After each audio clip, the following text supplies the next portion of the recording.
할렐루야. 주님의 제단에 오신 여러분, 주님의 이름으로 환영하고 축복합니다. 우리 356장 함께 찬양하겠습니다. 365장입니다. 365장 함께 찬양하겠습니다.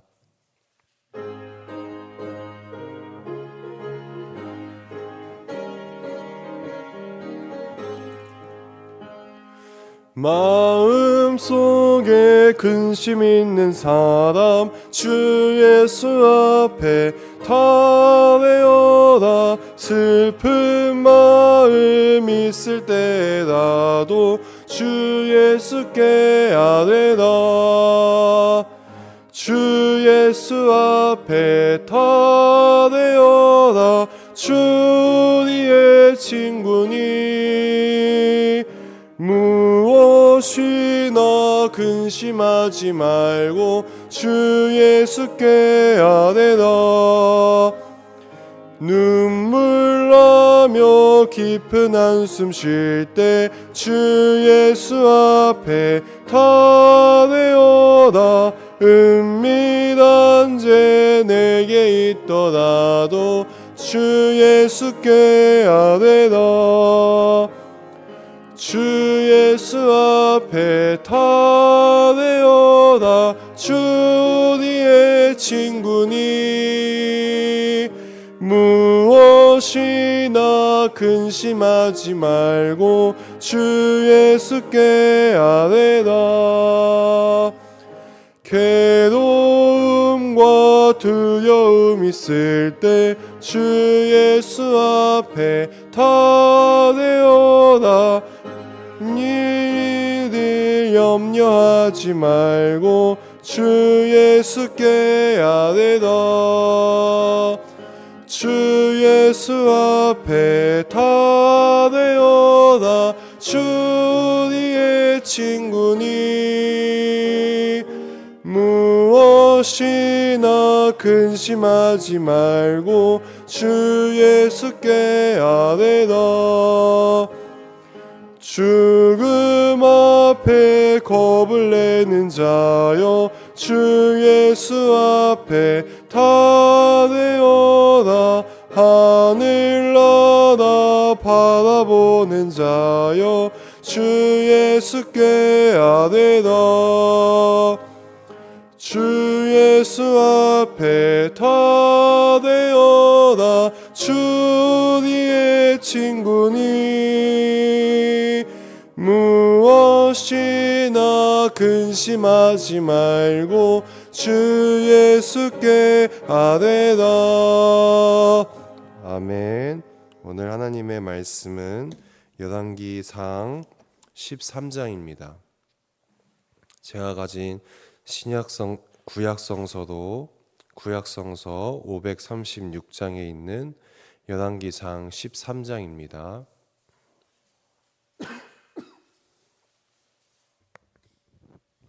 열왕기상 13장 11절부터 19절까지의 말씀입니다. 열왕기상 13장 11절부터 19절의 말씀입니다.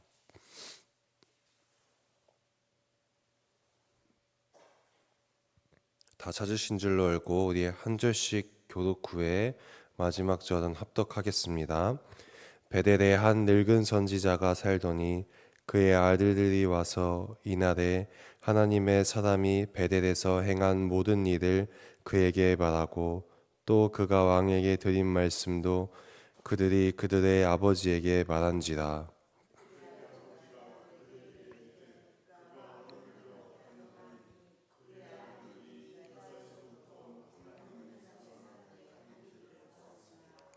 그가 그의 아들들에게 이르되 나를 위하여 나귀의 안장을 지으라.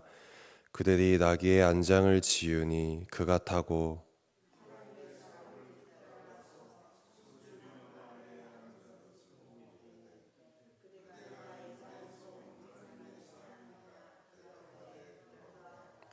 그가 그 사람에게 이르되 나와 함께 집으로 가서 떡을 먹으라.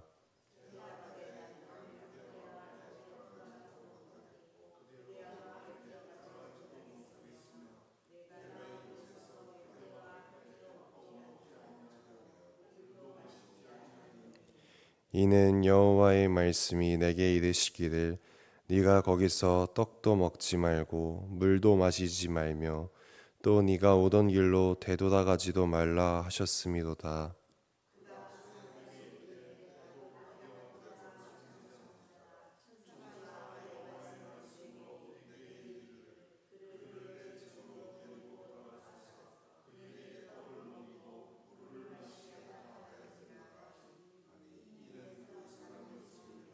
다 함께 읽겠습니다. 그와 함께 돌아가서 그의 집에서 떡을 먹으며 물을 마시니라. 아멘. 오늘 저는 사탄의 속임수와 하나님의 말씀이라는 제목으로 함께 은혜 나누기 원합니다. 사탄의 속임수와 하나님의 말씀으로 제목 나눕니다. 오늘 본문 열왕기상 13장에 나오는 주요 인물은 3명입니다. 한 명은 남유다에서 활동하던 참된 선지자입니다. 두 번째 사람은 북이스라엘의 여러 지명 중에서도 베델이라고 하는 지역에서 활동하던 선지자가 있습니다. 세 번째는 북이스라엘의 초대 왕이었던 여로보암입니다. 본문의 배경을 먼저 설명하면 이렇습니다. 이 여로보암 시대 이전에 바로 직전에 솔로몬 왕이 하나의 나라를 다스리고 있었죠. 그런데 이 솔로몬이 이 나라의 부국강병을 위해서 주변 이방 국가들과 많은 화친 조약을 맺습니다. 그런데 고대 사회에서 아시다시피 화친 조약을 맺으려면 가장 좋은 수단이 그 이방의 나라의 여인들과 결혼하는 겁니다. 가족이 되는 것이죠. 그런데 문제는 무엇이냐면 그렇게 이방의 수많은 처와 첩들과 결혼하면서 이방에 있던 그 우상 숭배도 같이 끌어온 꼴이 된 겁니다. 그래서 훗날 이 솔로몬이 굉장히 지혜의 왕이라고는 하지만 그 말년이 굉장히 안 좋았거든요. 그래서 이 처첩들에게 마음을 빼앗겨서 결국에는 그 우상 이방의 각종 일명 수입된 그런 우상들을 다 섬기고 이 나라를 위기에 빠뜨리게 만듭니다. 그래서 하나님께서 이 일을 굉장히 좋지 않게 여기셔서 솔로몬에게 벌을 내리시는데 너의 때는 다윗을 생각해서 이 벌을 내리진 않지만 네 아들의 때에는 이스라엘을 둘로 찢어서 나눌 것이다. 이렇게 말씀하십니다. 그래서 어떻게 되냐면 오늘 본문의 내용처럼 솔로몬의 아들은 르호보암인데 이 르호보암이 남유다 왕국을 다스립니다. 그리고 이 신하였던 일개 자기 밑 아래에 있는 사람이었던 이 여로보암은 반역을 일으켜서 북이스라엘 나라를 다스리게 되는 것이죠. 이렇게 이스라엘이 통일된 국가에서 둘로 분열되는 순간에 그때부터 이제 급격하게 타락하는 길로 들어섭니다. 여러분 한번 생각해 보시길 바랍니다. 남유다가 더 악했을까요? 북이스라엘이 더 악했을까요? 둘 다 결국 악해서 훗날 멸망했지만 누가 더 먼저 멸망했죠? 북이스라엘이 먼저 멸망했는데 이것만 보더라도 북이스라엘이 더욱더 패악했기 때문에 하나님께서 먼저 멸망시키신 겁니다. 나름 남유다는 요시야와 히스기야 왕이라는 선한 왕이 재임하면서 나름 이어지던 우상의 고리를 끊어버리고 종교 개혁을 일으켜서 하나님 보시기에 합당한 나라를 만듭니다. 그런데 북이스라엘은요, 단 한 번도 이 우상의 악순환 고리를 끊어내질 못합니다. 계속 윗세대로부터 악한 것을 담습한 것이죠. 그러다 보니까 결국에는 먼저 하나님께서 이젠 안 되겠다 싶으셔서 아주 매서운 매로 회초리를 때리신 것이 바로 멸국이고 그 땅에서 포로로 떠나게 하는 것이었습니다. 여러분, 이 북이스라엘이 더 악했던 이유는 그 원인이 무엇일까요? 이 남유다에는 하나님께서 합당하게 여기시는, 우리도 하나님께 정말 바람직하게 제사 드릴 수 있는 장소였던 예루살렘 성전이 있었습니다. 그런데 북이스라엘에는요, 하나님의 성전이 없습니다. 산당만 있거든요. 이 산당이 성경에 많이 나오는데 이 산당이 무엇이냐면 그 한자 풀이로 그대로 하자면 산에 있는 신당 또는 제단과 같은 것입니다. 말로는 이 산당에서 하나님을 섬긴다고 하지만 이게 지역 곳곳에 워낙 퍼져 있고 흩어져 있으니까 통일되게 하나님을 섬기는 것이 아니라 이런 요소들이 다 들어오면서 결국 우상도 겸해서 섬기는 우상 숭배의 온상지가 되어버립니다. 그러니 이제 어쨌든 이 북이스라엘에는 산당만 가득했고 하나님의 성전이 없었는데 이때 여로보암이 한 가지 걱정을 갖게 됩니다. 이제 유대인 민족이라면 여러분 예루살렘 성전에 절기마다 가서 제사를 드려야 합니다. 그런데 이 여로보암이 생각했을 때 나의 이 북이스라엘 백성들이 절기마다 월남에서 남유다로 가서 제사를 드리면 그 민심이 결국 누구에게 향하겠습니까? 남유다에게 향하는 것이죠. 우리가 예배드리면서 은혜 받으면 그 마음이 교회로 향하듯이 남유다로 향하게 되는 겁니다. 그러면 결국 어떻게 되겠습니까? 그 북이스라엘의 왕이었던 여로보암을 쫓아내고 반역을 일으키게 될까봐 큰 걱정이었던 겁니다. 이에 여로보암이 고민 끝에 신하들의 조언을 구해서 한 가지 꾀를 냅니다. 그것이 무엇이냐면 북이스라엘의 남단과 북단에 위치한 지명이 있는데 바로 베델과 단입니다. 남단에는 베델, 북에는 단이 있는 겁니다. 근데 이 남과 북에 주요한 종교적 거점지로 삼아서 황금 송아지를 하나 세우고 우상의 제단을 각각 세웁니다. 그러고는 백성들에게 이렇게 말합니다. 이것이 바로 너희를 애굽에서 인도해 주신 신이다. 한마디로 하나님이라고 속이는 것이죠. 이제 예루살렘 성전까지 가서 너희가 월남에서 가지 말고 이곳에서 하나님께 제사, 예배를 드리라 이렇게 속이는 겁니다. 이것이 결국 북이스라엘의 올무가 되어서 한 번도 이 우상의 고리를 끊어내지 못하고 도리어 불행하고 일찍 멸국하게 되는 그런 불행한 역사의 근원이 되게 돼버리는 것입니다. 결국 하나님께서는 이 여로보암 왕이 기초를 마련했던 이 우상 숭배의 그 정책에 크게 진노하십니다. 그래서 하나님의 남유다에서 활동하던 선지자를 북이스라엘로 보내십니다. 왜 굳이 남유다에서 활동하던 선지자를 보내셨을까요? 북이스라엘에는 그만큼 하나님 보시기에 합당한 선지자가 별로 없었기 때문입니다. 그 남유다에서 활동하던 선지자가 목숨의 위협을 각오하고 이 북이스라엘 베델로 와서 심판의 예언을 전하는데 그 말씀이 열왕기상 13장 2절에 기록됩니다. 함께 읽어볼까요? 시작. 다윗의 집에 요시야라 이름하는 아들을 낳으리니 그가 내 위에 분향하는 산당 제사장을 내 위에서 제물로 바칠 것이요 또 사람의 뼈를 내 위에서 사르리라 하셨느니라.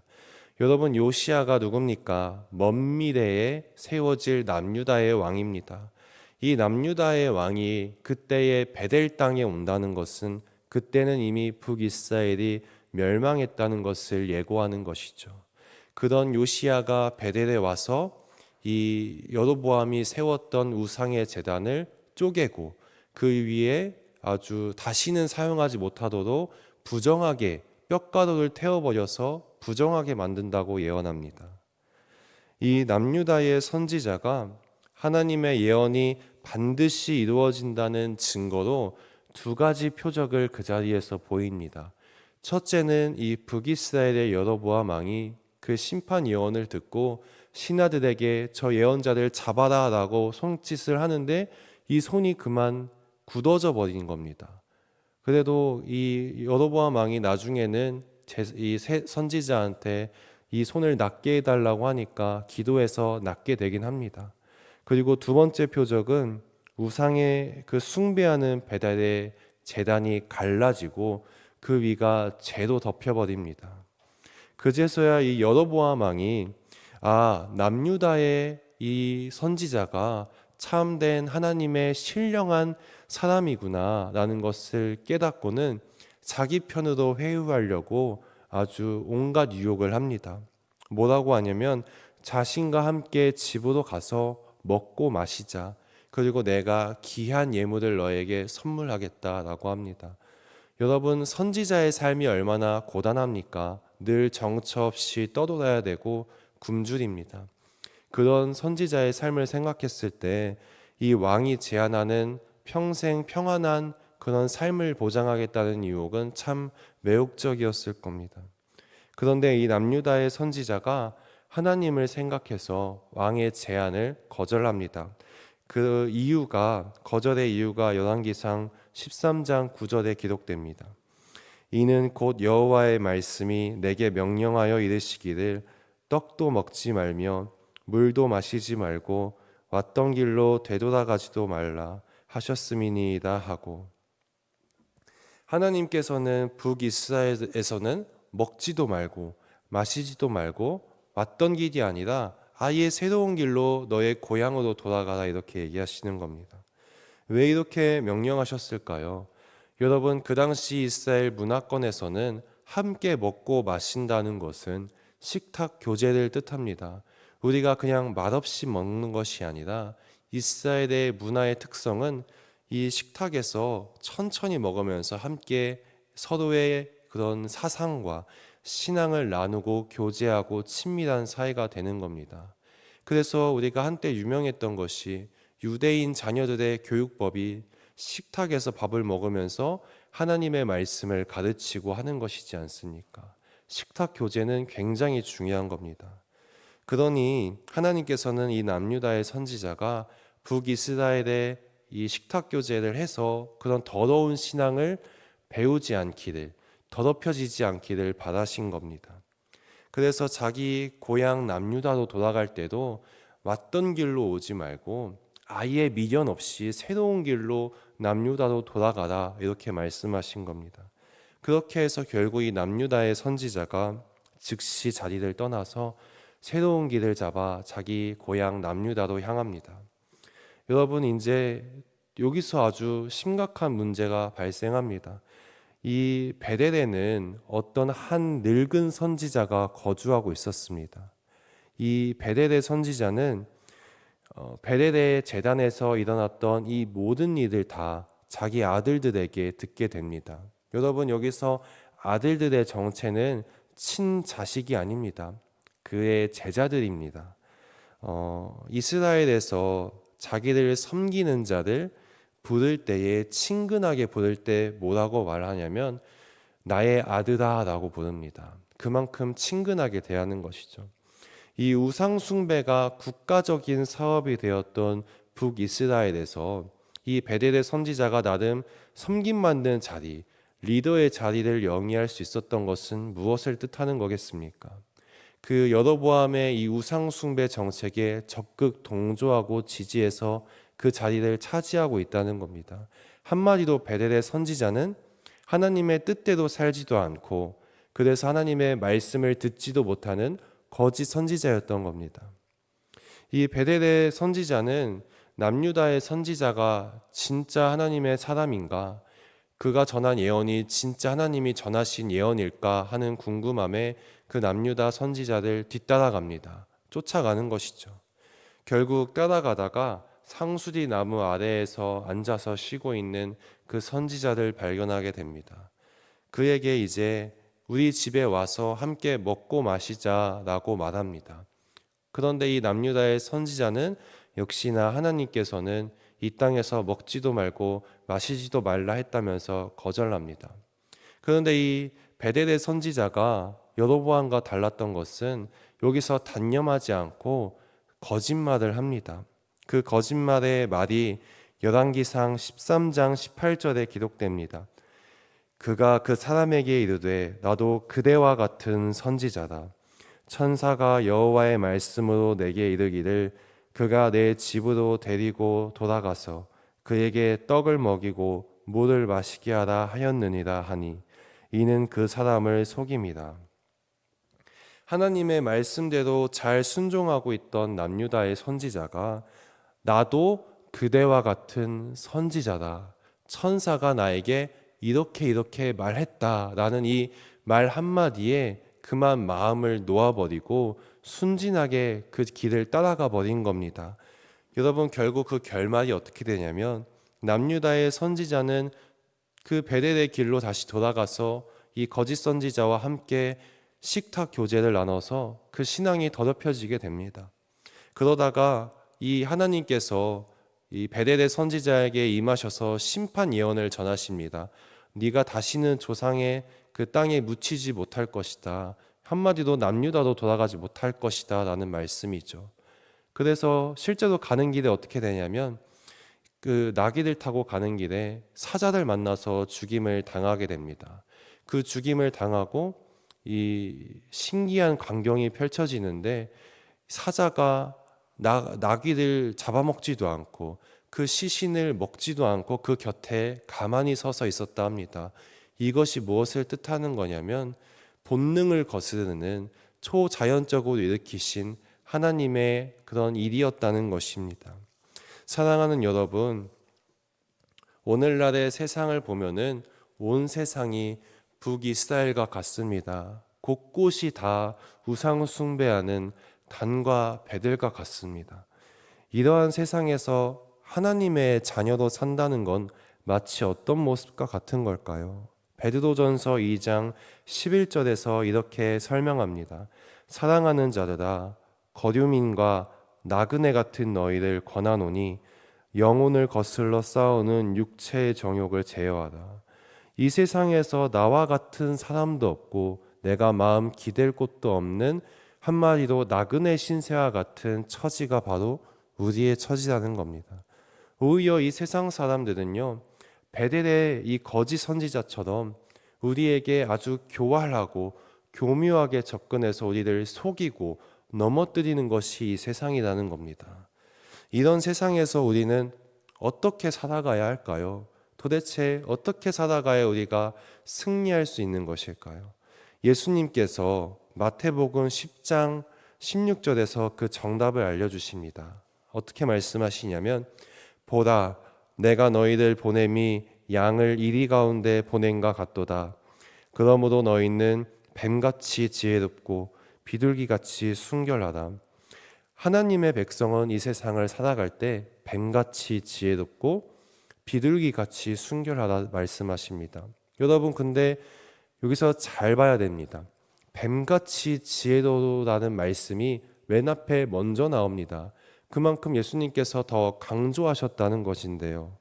여러분, 뱀이 어떤 존재입니까? 아담과 하와를 아주 교묘하게 속였던 사탄을 의미합니다. 오늘 본문에서 읽었던 베델의 거짓 선지자와 같은 겁니다.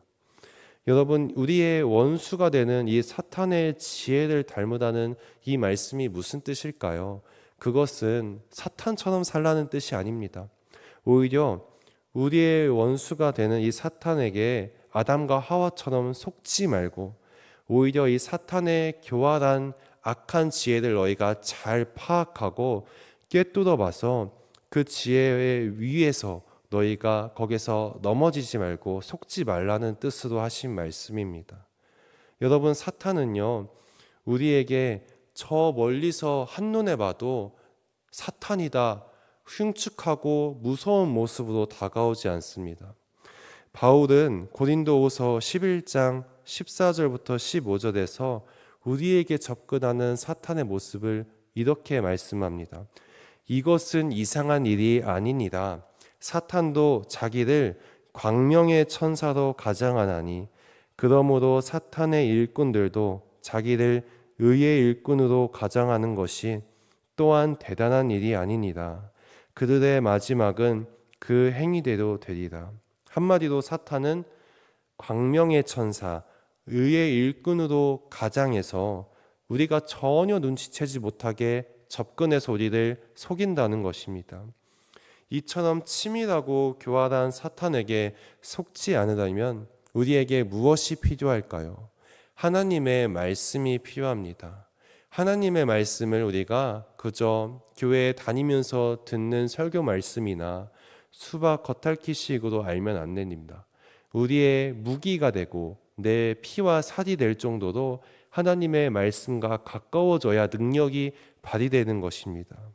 여러분, 이 성경책 한 권에는 정말 한 권뿐이지만 그 수많은 수천 년의 세월 동안 많은 성경 인물들이 마귀의 계계에 넘어졌거나 또는 극복했던 수많은 사례가 수록되어 있는 겁니다. 이 한 권에 수록된 하나님의 말씀을 우리가 잘 알고 있다면은 그 마귀의 계계에 우리가 쉽게 속지 않고 꿰뚫어 보고 오히려 이겨낼 수 있다는 것입니다. 그리고 히브리서 4장 12절부터 13절에 보면은 하나님의 말씀에 어떤 능력이 있는지 이렇게 말씀하고 있습니다. 하나님의 말씀은 살아있고 운동력이 있어 좌우의 날선 어떤 검보다도 예리하여 혼과 영과 및 관절과 골수를 찔러 쪼개기까지 하며 또 마음의 생각과 뜻을 감찰하나니 지으신 것이 하나라도 그 앞에 나타나지 않음이 없고 오직 만물이 우리를 상관하시는 자의 눈앞에 벌거벗은 것 같이 드러나니라. 다시 말해서 하나님의 말씀은 세상 만사를 쪼개고 분해해서 그 본질이 무엇인지 드러내는 능력이 있다는 것입니다. 사탄이 아무리 광명의 천사, 의의 일꾼으로 가장해서 우리에게 교활하게 접근해도 우리가 지니고 있는 하나님의 말씀 앞에서는 그들의 정체가 발가벗겨지듯이 드러나게 된다는 것입니다. 그러므로 사랑하는 성도 여러분, 우리가 이 땅에서 하나님의 백성으로 사는 순간에 평생 동안 이 마귀는 세상 사람들을 이용해서 그 뒤에서 우리를 속이고 넘어뜨리려고 할 것입니다. 그리할 때 우리가 어떻게 해야 된다고 했죠? 항상 하나님에 대해서는 무조건적으로 신뢰하되 세상 일에 대해서는 한 번 더 의심하고 되돌아보고 속지 않으려고 우리가 되돌아봐야 되는 것입니다. 우리가 하나님의 말씀을 잘 숙지해서 우리 일상에 의의 천사, 강명의 천사, 의의 일꾼처럼 들어오는 이 사탄의 계계를 하나님의 말씀으로 꿰뚫어 보고 그 사탄의 머리 위에 있어서 오히려 극복하고 승리하는 그런 삶을 살아야 되는 것입니다. 그러한 은혜가 우리 모두에게 있기를 주님의 이름으로 축복합니다. 함께 기도하겠습니다. 하나님 아버지, 감사합니다. 오늘도 주님의 그 은혜로 말미암아 눈을 뜨고 호흡하는 그 은혜를 허락하여 주시니 감사합니다. 이 자리에 새벽을 깨우고 이 제단 앞에 나왔습니다. 우리 사랑하는 성도님들의 그 마음을 주님께서 기특하고 긍휼하게 여겨주셔서 이곳에서 하나님의 축복과 은혜가 넘치도록 그 인생들 가운데, 가정 가운데 흘러가게 하여 주시옵소서. 오늘 말씀을 통해서 우리가 그 마귀의 교활한 계계에 하나님의 말씀으로 넘어지지 않고 속지 않기를 바라는 마음을 갖게 되는 줄로 믿습니다. 늘 우리가 사는 동안에 그 무엇보다도 하나님의 말씀을 늘 가까이 하고 암송하고 숙지하면서 그 말씀이 나의 살과 피가 되어 그 말씀의 능력을 능히 발휘하는 인생들이 되게 하여 주시옵소서.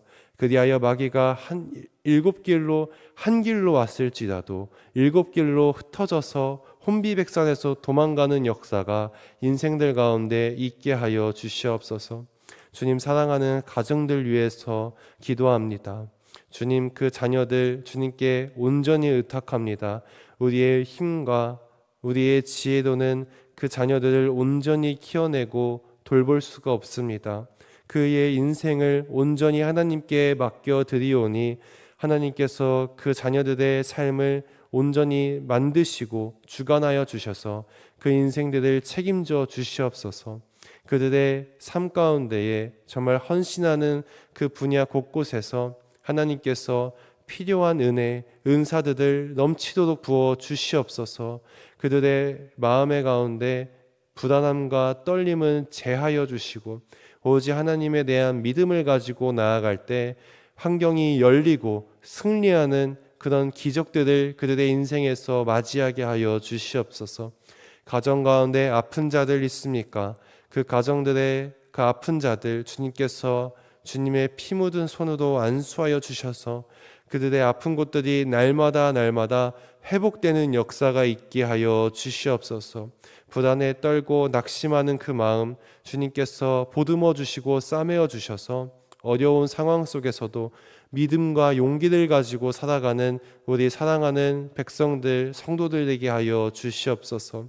그 곁에서 조마조마하는 마음으로 그 자리를 지키는 우리 가족들에게도 용기와 희망을 더하여 주셔서 하나님은 심판과 재앙을 주시는 분이 아니라 미래와 희망을 주시는 분임을 기억하며 항상 날마다 기쁨으로 살아가는 그 놀라운 은혜 허락하여 주시옵소서.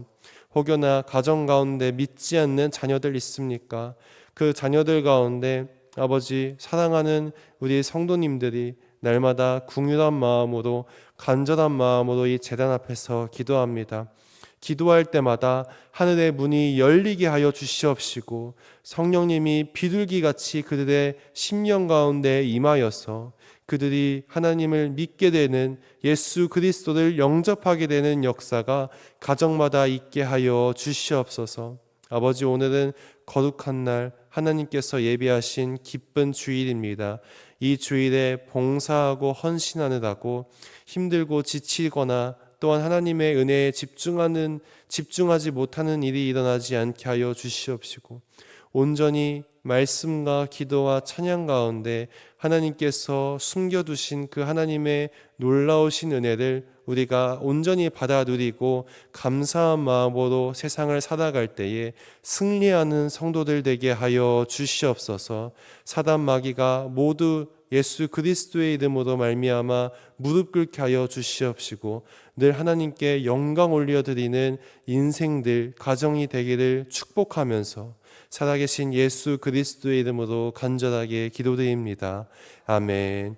하늘에 계신 우리 아버지여, 이름이 거룩히 여김을 받으시오며 나라가 임하시오며 뜻이 하늘에서 이루어진 것 같이 땅에서도 이루어지이다.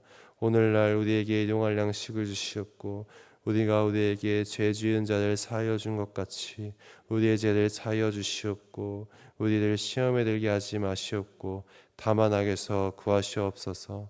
나라와 건세와 영광이 아버지께 영원히 있사옵나이다. 아멘. 하나님 아버지, 이 시간 주님 앞에 간절한 마음으로 기도하는 성도들 이 자리에 있습니다.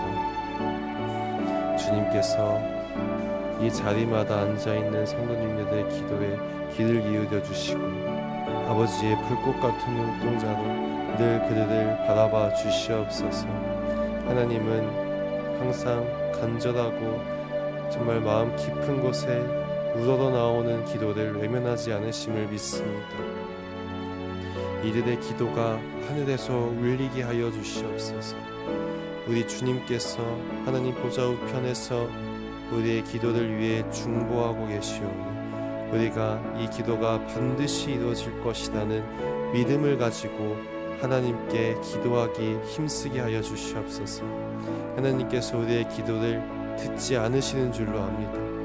하나하나 다 세심하게 듣고 기울여 주셔서 반드시 하나님의 귀한 때에 좋은 때에 응답하실 줄로 믿습니다.